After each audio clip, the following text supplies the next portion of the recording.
So, kumusta mga kanoise? Welcome back to our YouTube channel, Filipinoise. So, ngayong araw, syempre, update tayo dito kay Mr. Oliver, ano? Tapos itong kay Inchong D. Michelle D. So, ano yun? Verdi. So, Verdi sila. So, actually, nagulat ako, men, kasi yung title niya, men, Chapter Close. Michelle D. in-unfollow na si Oliver Moyler sa IG matapos manligaw nito kay Kim. Tapos ako sabi ko like, what? Parang bago pa lang yun parang isang linggong pag-ibig lang Kasi yung last video nga natin which is kahapon, nagtanong pa nga ako sa inyo, 'di ba, kung sino yung mas bagay, Michelle D ba or si Kim Chu, but right now chapter close agad, men. So, 'di ba? Sobrang nakaka-curious. So, 'yan yung panonoorin natin ngayon. Mula kay Starry Rai. So, Starry Rai, support nyo yan. Tapos, syempre, kung trip nyo ng mga ganitong reaction video, may kasama kayo manood, huwag nyo na rin kalimutan supportahan yung YouTube channel natin, Filipinoise. So, di na natin ito patatagalin pa, baka agawin pa ng China. Again, ang video ito ay may pamagat na Chapter Closed. Michelle D. in-unfollow na si Oliver Moyler sa IG matapos manligaw nito kay Kim. So, like, comment, share, subscribe, start. Michelle D. in-unfollow na si Oliver Moyler sa Instagram. Bakit kaya, min? Narito. Grabe, ang bilis talaga At alamin natin ang buong detalye. Naku. So, yun, Starry Rai. Support nyo yan. Subscribe. In-unfollow na ni Michelle D. si Oliver Moyler sa social media platform na Instagram. Naku. Binura na rin nito ang larawan nila ni Oliver Moyler sa kanyang Instagram feed. Ang bilis, no? Meron talaga mga ganyang babae din, mabilis makapag-decide. Well, hindi pa man talaga sila umugat, or yung puno ba na hindi pa nakaugat. So, parang pwede pa rin talaga yon, or I mean, valid yon, kesa naman sa ang lalim na bakit ganun? Ang lalim na ng kinabitan ng pinasukan. Ang awkward na. So, tuloy. Pasensya na. Matatandaan na nag-post si Michelle D. ng kanyang mga naging ganap noong sumalang siya sa Especially For You ng It's Showtime. Kasama nga dito ang larawang ito. Ngunit hindi na ito makikita ngayon sa naturang post ni Michelle dahil deleted na at tanging picture niya lamang at ng kanyang ina ang kanyang tinira. Bakit kaya yun, men? May hint ba kayo? Comment nga kayo sa baba. Bilis naman na nag-react ang mga sumubaybay sa dalawa.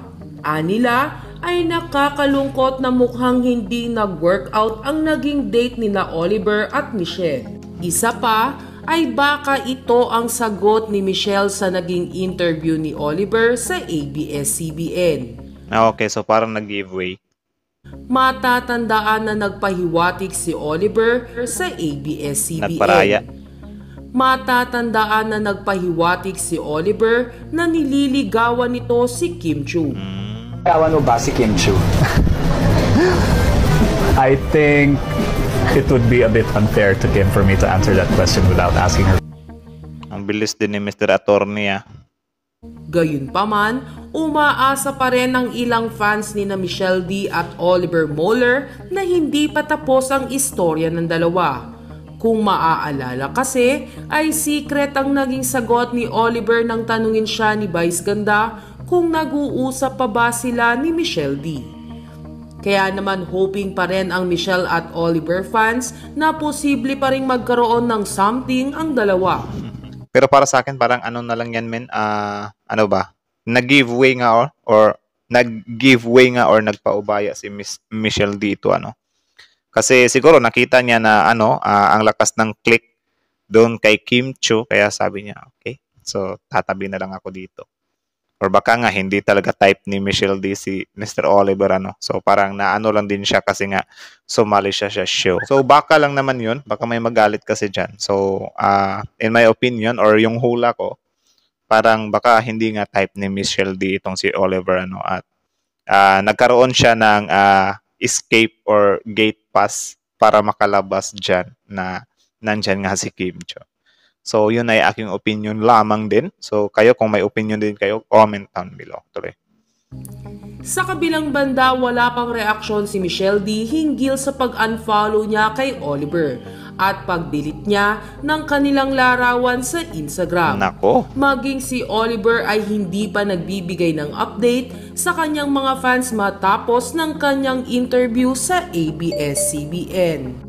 So yun, ang video yun ay mula kay Starire, ano? So support nyo yan guys, subscribe nyo. Original video link in the description box below. Panoorin nyo rin yung mga videos niya kung gusto nyo ma-update sa mga ganitong video, especially showbiz, ano? At ngayon nga itong kay Oliver Moiler. So actually, grabe talaga man na, ano ako ba na, tapos na agad yun, ang bilis nun ah. So parang yun, based on my own analysis, maybe, so analysis lang to or sa akin lang to, opinion ko lang to, I mean. Maybe nung pagkakita siguro ni Michelle that time ni Oliver, baka hindi niya talaga type, ano. Tapos since show nga yun na nag-select siya, so siguro need niyang panindigan or whatsoever. So parang ganun lang din. And then in the end, kasi ano din kasi yun min yung time kasi na yun, di ba? Namimili si Michelle D, tapos yun si Kim Cho, nasisingit siya, tapos itong mga tao naman parang pinipair up agad si Oliver kay Kim. So parang awkward din yun, ano, na searchy ka tapos yun may iba nga na pinipair ang tao sa napili mo, di ba? So parang may something dun siguro, pero siguro lang naman. Tapos siguro na sabi na pagtanto nila sa isa't isa na parang hindi tayo yung match talaga, or siguro itong sila lalaki ay ano siya, nagka-crush agad siya kay Kim, or nadala agad siya sa tukso ng mga tao na mas bagay kayo ni Kim, something like that, I don't know. So sana masagot din nila yan soon. Kita nyo naman yung interview ni Oliver na parang hindi niya nasagot yung rektang tanong kung ano yung something nila ni Kim Cho, diba? So parang ano, parang may sinabi nga ata siya doon na it's unfair if siya yung tatanungin, parang si Kim dapat yung tanungin, something like that. So bakit hindi diretsahang sagutin, di ba, kung wala man. Tapos ito, klaro naman, litaw naman nung paglabas nitong, grabe, ang bilib din ako sa mga tao, men, kasi ang bilis nilang makapunta sa Instagram, tapos ma-update nila, uy, unfollow agad, oh. Grabe, anong ginagawa nyo sa buhay nyo, men? Nag-aabang lang ba kayo dyan sa Instagram ng mga taong yan? Tapos ang tawag dyan, hinahanap nyo kung sino yung mga in-unfollow or whatsoever. Grabe, ang bilis. Tapos ang isa din sa napansin ko dito, ang isa sa parang signs ng pagkakamalabuan ng mga tao ay yung Instagram. Yung following. So, something like that. So, parang nakakaano lang din na, grabe ang bilis-bilis din talaga ng mga tao pagdating sa mga usaping ganito. So, ano kaya yung problema, Michelle D unfollow.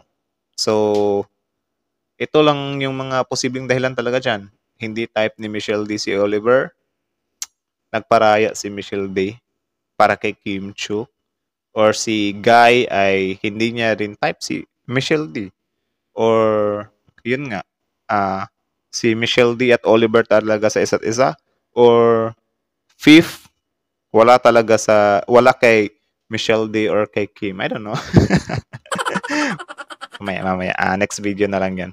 May nakita din kasi akong video patungkol dito. Ano? So, yan na lang muna. Again, Starire, Filipino IC. So, yeah. Kita-kits sa susunod nating reaction video. Kaya comment kayo guys sa baba kung ano yung masasabi nyo sa stepping ito. Tapos, again, Filipino IC is out.